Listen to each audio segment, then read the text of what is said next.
పెట్టి సందె మసక చీర గట్టి సందు చూసి కన్నుగొట్టి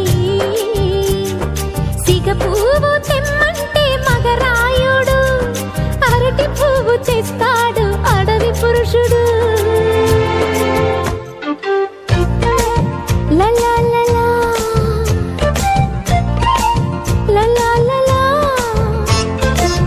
సందమామ కంచ పెట్టి సన్నజాజి బువ్వ పెట్టి సందె మసక చీర గట్టి సందు చూసి కన్నుగొట్టి భద్రాద్రి రావుని పెళ్లి కొడుకోవాలా, సీతలు అంటే నిన్ను మనం ఆడుకోవాలా, బెజవాడ కనకదుర్గ బాసికాలు తేవాలా, బాసర్లో సరస్వతి పసుపు కుంకుమలు ఇవ్వాలా.